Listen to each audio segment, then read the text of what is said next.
My name is Janitzi Vélez and I'm a proud Latina role model. Please, embrace your uniqueness, be gracious, and everything that you do it with courage. You are great and you will do great things. I'm attorney Yara Rodriguez. I am very proud to be a Latina role model. And for you, my message is never quit.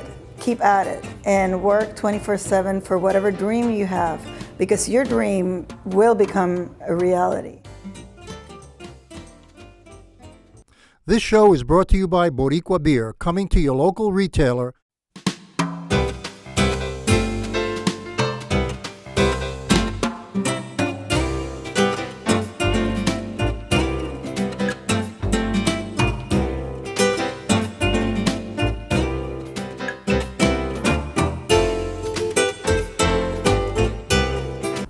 Good evening and welcome to Latina Role Models. I'm your host, Sandra Rivera, and today we are speaking with Guidalis Munoz of the Munoz Law Firm. Welcome. Thank you.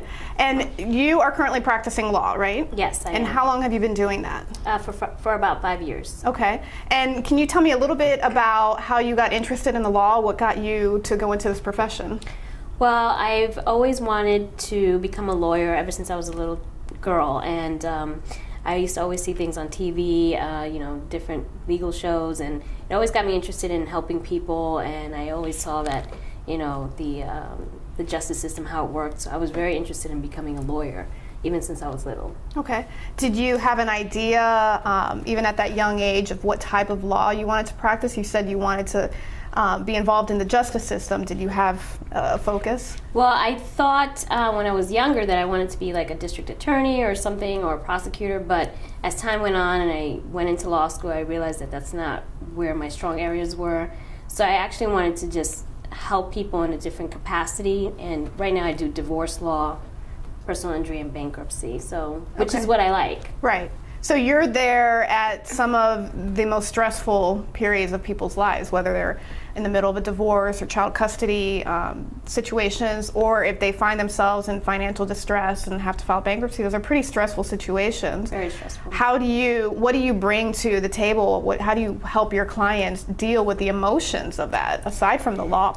Well, it's very difficult because aside from being a lawyer, you're also like a counselor, and you're helping people through their problems. So it's very stressful for me, but at the same time, I know that I'm doing well, good for people. I'm helping them get through these tough times. So I really enjoy it, being a lawyer and helping people through the divorce and child support issues that they have. Okay. And do you have someone that has mentored you, someone that was in your family or in your circle of friends that was an example to you that helped you get through law school and the first few years of practice? Well, the first mentor that I had was someone in law school, because I was the first person to graduate from college in my family. I'm actually the first Hispanic female to graduate in my whole family. So it was very difficult for me. I went through a lot of challenges to even get to where I'm at, owning a law firm and just helping people. But when I got to law school, after many years of deciding whether or not to go to law school, I met someone, and she was a very good mentor to me, and she put me in the right path, one of my good friends, and she's a lawyer now, so it was a blessing. All right. And you came out of law school, and did you go right into private practice? No, I actually worked for another law firm as a bankruptcy attorney for a while, and then I decided to open up a practice because I wanted to do different areas of the law, to explore my options and to see what kind of lawyer I wanted to be, and it gave me a lot of flexibility to help different people with different issues, so that's why I did it. Okay. And I know that the first few months, even the first year of opening up your own practice are really trying and scary. How did you overcome those fears of hanging your own shingle and being out there in competition with all of the other law firms? Well, I just did it with a lot of faith, hard work and dedication. It was not easy, the first two to 3 years actually. And I just knew that I was doing it for a bigger purpose, aside from myself. So I just hung in there and I did whatever I could to help people while trying to juggle keeping the business alive. So it was, it wasn't easy, but it is, you can do it. What do you find is the most rewarding part of your profession and what you do on a daily basis? Just seeing people happy and, you know, getting the results that they want. Even if they don't get the results that they particularly want, at least I know that I've done my best to help them grow and throughout the process and learn. I've learned, you know, throughout different cases as well. So helping people is really what I'm all about. So okay. Now, when you're not helping people and helping their lives improve, what do you enjoy doing? Well, I do a lot of different things. I'm actually, I'm always up for a challenge, adventure. So on my spare time, I'm actually on board for the Spina Bifida Association of Central Florida, which takes up a lot of my time as well. And I try to help people that have spinal defects, adults and children. You know, we're doing a fundraiser, and aside from that, I just enjoy hanging out and doing different things. So. Now you mentioned a fundraiser. Is that something that's open to the public? Yes, it's open to the public. Okay. Anybody can go. It's going to be at Ember, October 13th, and anybody can, you know, join. And we're going to have appetizers and drinks, and, you know, just have like a meet and greet where people can meet each other and network. And is that an opportunity for people to become educated or create awareness of what the foundation does? That's one of the main reasons, is to create awareness, because it's such a something that not a lot of people know about. Spina bifida, no one really hears about it, but a lot of, especially in the Hispanic community, a lot of people are born with it. So really? Yes, it's a very high in the Hispanic community. So I want to bring awareness to it and have people educated to it, that there are adult services and children's services that we're providing for people that are affected by it. Is there some kind of website that they can go to get information? I mean, if any of our viewers have someone in their home that are suffering from that. Well, they can Google Spina Bifida Association of Central Florida, or they can go to Munoz Law Firm online.com, and, you know, you'll find out information that way. Okay. And today you brought two of your employees here as well, right? And are those your two employees in the office, or do you have others as well? I have another person that's working with us, but he's not here. He's a case manager, and he works on my personal injury, and we have my paralegal here today, Jennifer, and Jessica, who's an assistant, and that's basically all of us at the law firm. Okay. And in your practice, you know, a lot of people, when they hang their own shingle, you know, they either go out on their own completely. You are blessed to have people that work with you. How do you create a good working environment for them? I mean, do you serve as a mentor for them, as an advisor to them? Yes, I try every day to encourage them and help them as much as I can. What we do is, like, I'll try to keep it interesting and fun. We'll go out to lunch, or we'll do different activities. I've tried to, they're young, my assistants, they're in their 20s, so I try to encourage them and, you know, teach them and guide them the right way, so that way, whatever they want to do in life, that they know they can accomplish it. Now, since you've graduated from law school, and you said you were the first one in your family to do so, have you seen anybody else, any of the younger children, grow up and have those aspirations because of maybe what they've seen you do? Yes, amazingly, a lot of my nieces and nephews have gone on to go to college and do different things. So, I mean, yes, I feel like I'm like a trailblazer in that aspect. So it's been very rewarding in that sense, yes. Okay. Did you have the full support of your family when you were going through this?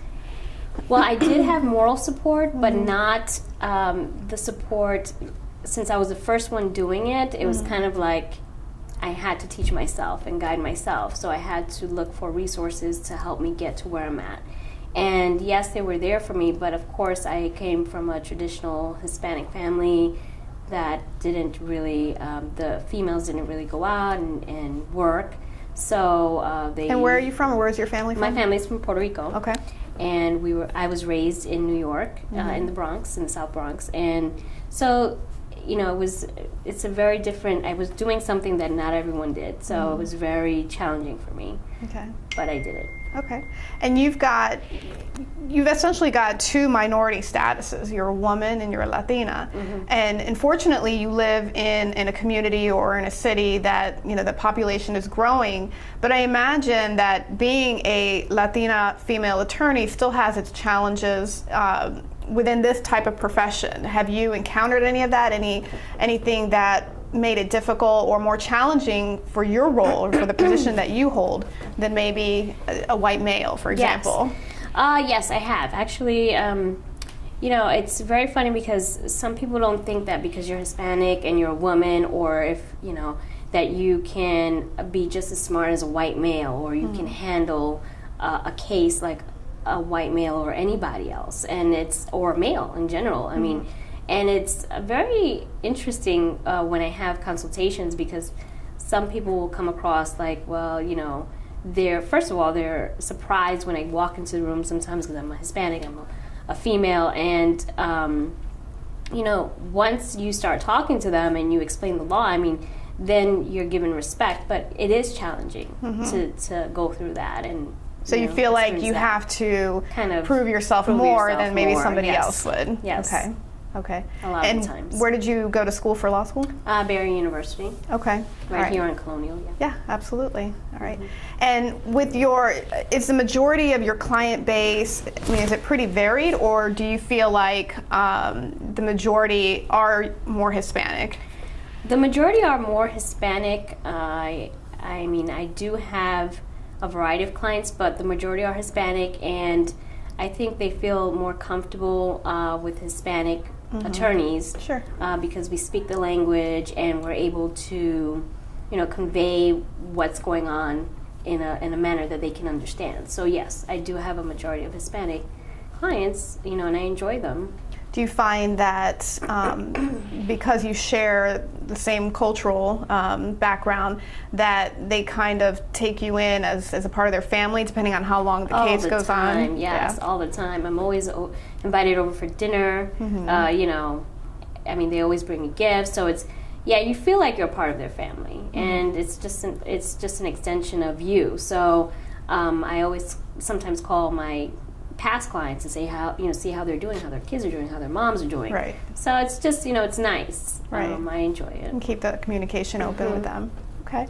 Now, you've been practicing, you have your own business that's successful, you're employing other people and passing on your knowledge and your wisdom and advice. What can you tell other women who may be watching right now who either want to go into the legal profession or go into some other career path, but are facing a lot of the same challenges? What advice can you give them as they encounter those obstacles? Well, what I would advise other young women is to just stay focused, never give up. Don't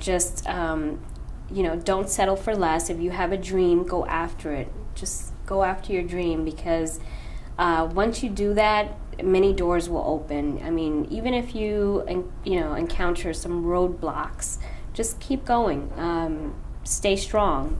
You can do it. You just have to have faith in yourself, and get a support system. A support system is very important. If you need a mentor or someone that has done this in the past, to try to seek out those type of resources, so that way you have that support system to help you. Great. Well, Widalis Munoz from the Munoz Law Firm, thank you so much for visiting with us. And thank you for joining us this evening. Stay tuned for our next episode of Latina Role Models. I'm your host, Sandra Rivera. Are you proud to be Hispanic? Hispanics in Florida now have the first Hispanic car license plate in the United States. Be a proud Hispanic. Put the Hispanic plate on your car. I want to be a doctor. I want to be a scientist. I want to be an engineer. I want to be a police officer. I want to be a professional dancer. By getting the Hispanic plate for your car, you will support scholarships and community programs. Call now or visit HispanicAchievers.org. This show is brought to you by Boricua Beer, coming to your local retailer. Good evening and welcome back to Latina Role Models. I'm your host, Sandra Rivera, and today we are here speaking with Vanessa Cotto. Vanessa Cotto is a lawyer in the Orlando area. Welcome. Hi, thank you, Sandra, for having me. I Absolutely. appreciate the invitation to come. Sure, thank you for coming. So can you tell us a little bit about your practice and what do you do? Yes, I'm actually right now an associate attorney for Hogan and Frick, and we do all forms of plaintiff's injury work. So we'll do, like if you've been in a car accident, if you have medical malpractice, workers' compensation, if you've been injured in any way, shape, or form, we will do what we can to help you. Okay, and you're located where? It's actually near the Orlando International Airport. We're on Cimarron and Curry Ford. Okay, now you do the workman's comp, personal injury, any injuries. How do you compete with all of these big firms that have limitless budgets for advertising? How do you stand out in there? You know, being a Latina is really helpful. Where we're located, it's actually heavily populated with Hispanics. So we have people that come in and, you know, either they see the billboards or they see our signs and they come in, they ask questions, and we're always willing to talk to people and do what we can. Whatever guidance we can offer, we're always willing to do it. So there are not that many Latina female personal injury lawyers. I think I can count on one hand the few that I've encountered that, you know, I truly admire and respect. And so, you know, certainly being young, it puts me in this different position, but it's awesome. Yeah. Well, I mean, you bring up a good point that you said that there aren't many Latina attorneys in that field, which is so surprising when you think about the area that we live in and the demographic. You would think that there would be more, but that's not the case. You have no idea how many times I've gone into court and it's filled with men and they look at me and they go, "Oh, are you the court reporter?" And I'm like, the translator? No. I am the lawyer and now I'm angry. And now it is on like Donkey Kong, and we're gonna actually fight today. So, but you know what? To me, it's a challenge. You know, it doesn't matter to me if it's a courtroom full of males. I'm gonna go in there. I'm gonna represent my client. I'm gonna do what I can to get them the justice that they deserve. So, bring it. Good for you. Bring it. Did you encounter that kind of male chauvinism or superiority when you were in law school? Not so much in law school. I mean, I've always been really outgoing and I put my name out there. So I got really involved in law school, whatever activities I could get in. I got really involved with the Hispanic Bar Association. And I don't let anything stop me. I'm just a force to be reckoned with, I think. But I think being active and putting your name out there and just, you know, welcoming opportunities will take you a lot farther than, you know, hiding away in a corner and expecting things to happen. I'm very proactive about what I want. Absolutely. Yeah, so. Taking charge of your own destiny. Yes, you have to be. Yeah. You have to be. So how did you get involved in law? I mean, is that something you always wanted to do? You know, when I was younger, I wanted to be a lawyer, a doctor, an astronaut. I wanted to be everything. It's a little disappointing that I'm only a lawyer. The little Vanessa is going, "Come on, what are you doing?" Right. My family knew. I think they knew younger Vanessa was going to be a lawyer before I did. It wasn't until I got to undergraduate to UCF that I realized, you know, I like writing. I'm a good writer, but being a journalist isn't it's not my thing. And I took one course in the legal studies program at UCF and I loved it. Okay. And it just kind of evolved from there. And then once I made that decision of, I'm going to do it, I'm going to go to law school, I'm going to be a lawyer, everything just kind of fell into place. Okay. So it was an evolution of new experiences and what you encountered and kind of morphed into your final decision to go to law school. Yes. Okay. And there was a period there where I wasn't really sure because it's a big decision. You know, it's a big decision to decide to go through that extra schooling, to take out the student loans. And I just remember thinking, you know, I don't want to be a paralegal forever. I don't want to have their salary. I'm doing everything the lawyers are doing except going to court. Right. I can do that. So once I made the decision, it was just done. It was going to happen. So thank you. And so what do you find? You've been practicing for about 3 years, you said? Yes, ma'am. Okay. I was a paralegal for a few years before that, and then I went to law school, and I passed the bar in 2012. Congratulations. Thank you. It was a good day. It was the best day of my life. It was an exciting day. I'll never forget. I was crying. It was, you know, when you finally reach that goal, and you work so hard, and there's blood, sweat, and tears, that when you finally see the pass, it's... it's exciting. Yeah. So that had its own rewards. Now in practice, what do you find to be the most fulfilling part of being in the law? helping the client. Yeah. Helping the client. When they walk in and they're injured, I mean, no one comes to see a lawyer when they're happy. You know? They come to me when they're upset, they're hurt, they got into a car accident, it wasn't their fault. They were literally just driving down the road and they got T-boned and now they can't walk and their whole life is completely changed. And they don't know what to do. They don't know how to write demand letters. They don't know how to talk to a judge. They don't know the law. Right. And if they don't speak English, even worse. It's even worse. So they put a lot of trust in me. They put a lot of faith in me. And that's something that I take very seriously. I don't take that lightly. And I know that I have a lot of power to represent them. And when I walk into court, I know that I have the ability to make a change, to make a change in their life. So when we walk out of court and it's been a good day, whether we got summary judgment or a trial or whatever it is, when it's something good, it's just an amazing feeling to know that I've helped someone. I can't restore them to what they were before, but I can make sure that they're compensated for whatever injuries they sustained. And so their successes and their victories, I mean, you take them on yourself. I mean, they become your victory as well. Yeah, and especially the insurance companies they're just mean. They're mean. They have dirty tricks. They'll do whatever they can to not pay on claims. And it's a battle. It really is a battle. It's like preparing for war. The client comes in and they're hurt. You know that they have been wronged. And the insurance company knows that they have to pay out, but they'll delay, they'll do whatever tricks they can in the book, they'll find whatever little inconsistencies they can just to bring down your client, just so they don't have to pay. So, and that to me is just, it angers me. I'm like, all right, we're gonna fight. You really wanna be a bully on this? All right, let's go. I'm very much for the underdog. I think the underdog should, have their day in court. Yeah, so and I think what's important to take away from that for people to know is a denial doesn't necessarily mean you don't have a case. And so it's always good to at least speak to somebody and get some good advice on the law. You never know. Yeah. You never know. We have cases where, we have some very serious cases where the insurance companies will pay out, and we have some cases where maybe it wasn't that serious. They can still walk, everything is still fine, but they still had treatment that they had to seek. They still have insurance. They still have medical bills that insurance has to pay. So you never know. It never hurts to talk to a lawyer. It never hurts to ask. So. Yeah, absolutely.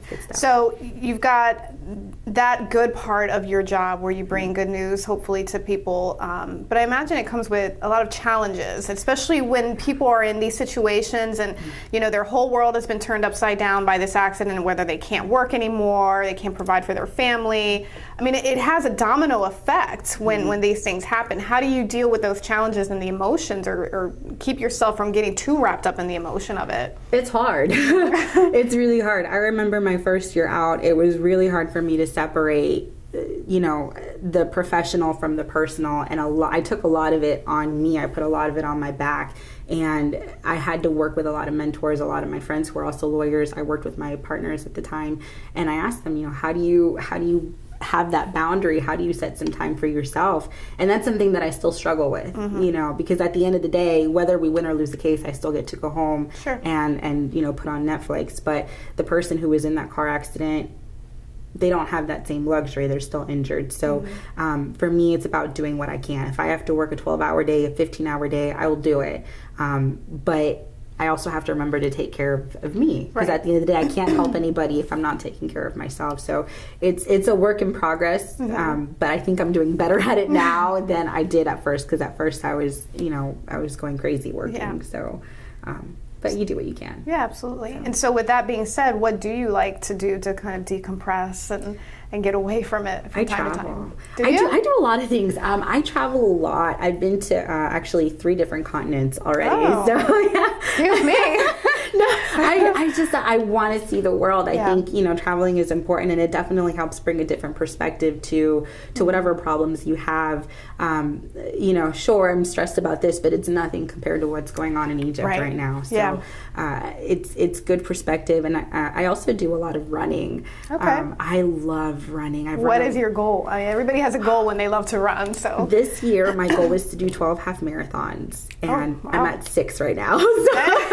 I know. You better pick it up. You got a couple months. I know. I might have to postpone that and start again next year. But even 6 this year is amazing. That's amazing. Yeah. Half marathons, yeah. And they're tough. They're really tough. Imagine. And what I take away from that, because you start off strong in a half marathon, which is 13.1 miles.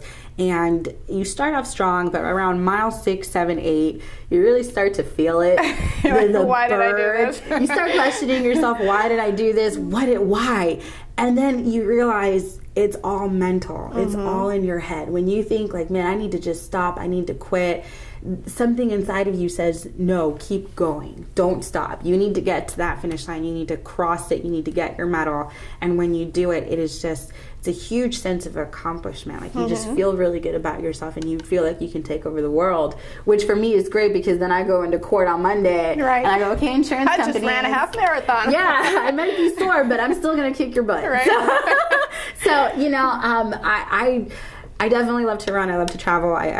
Those are the things I do for me. Okay. And I play with my nephew. Okay. Because he's adorable. Yes, they always are. So you mentioned that when you were in law school, you had you got involved in everything as much as you could. With being in practice now, are you able to find time to still be involved in those type of organizations and committees? I do, and I try to. Time is definitely something that I have to be very cognizant of, but I'm really involved with the Hispanic Bar Association of Central Florida, and it's a nonprofit organization where we reach out to the community. We try to put on programs for the Hispanic population about knowing your rights, knowing what's going on in immigration or your voting rights, whatever the case is. And I'm also really involved in the American Association for Justice and the Florida Justice Association, which are organizations for plaintiff lawyers. And we advocate for the rights of people who've been injured in car accidents. Insurance companies have a lot of money, and right now they're forming laws that are not favorable to people. And I think, plaintiff attorneys get this nasty rep as being ambulance chasers, but I think that's just something that has been ingrained in society by the wrong people, because when you come into our office and you've been injured through no fault of your own, we're the ones that have to tell you, I'm sorry, the way the law is written, I can't help you, or the way the law is written, your case is tougher than it was 10 years ago. So the organizations, the AAJ and the FJA, work really hard with the people in Tallahassee and the people in Washington, D.C. to get better laws or to have better level laws the playing field to a certain extent. Yeah, absolutely. And we don't have the same amount of money as the insurance companies do because they're not paying on the claims. Exactly. So they have a lot. But we do what we can. So now you're involved with the Hispanic Bar Association, and for those people that don't know, there are a lot of different bar associations, and one of the biggest ones in Central Florida is the Orange County Bar Association as well. Why is it so important to have a separate bar association for the Hispanic community or for the Hispanic population of the bar? It's to unite us, I think. And I'm a member of both. I'm a member of the OCBA, but I'm not as involved in the Orange County Bar Association as I could be because my heart really belongs with the Hispanic Bar. The programs that we do are geared for the Hispanic community, and growing up, I didn't have a lot of Hispanic female role models. I didn't know a lot of what my rights were. So it's important for me to give back to the community that helped me grow. I mean, I got offered a scholarship because I was Hispanic through the Hispanic Bar, and I wouldn't have had that through the OCBA. And it was a scholarship that was really helpful. So it's one of those things that I think, you want to help who you can help, but for me, I want to tailor it down to the group that has helped me really become the person I am today and the lawyer that I am today, and that's the Hispanic Bar.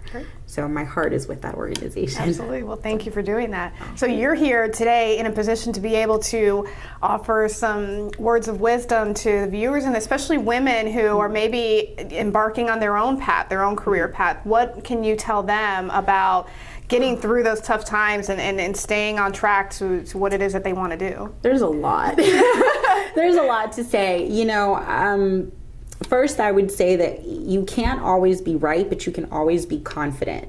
And confidence will take you a long way. Even if you have to fake that confidence, even if you have to fake it until you make it, if you just put on that smile and act like you know what you're saying, that will take you a lot farther than not having that confidence in yourself and not believing in yourself. If you believe in yourself and you believe in what you can do, even though it's hard, even though you're going to stay awake until 3 a.m., even though you're not going to eat probably as healthy as you should, if you believe in yourself and you believe in that goal that you want to achieve, you can do it.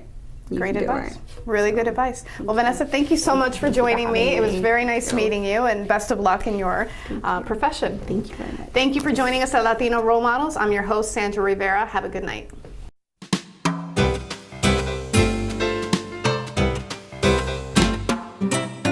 I am for the child who's had 7 addresses in a single year because she's in foster care, because her father abused her, and her mother couldn't believe her. She is the child I am for. I am a volunteer child advocate.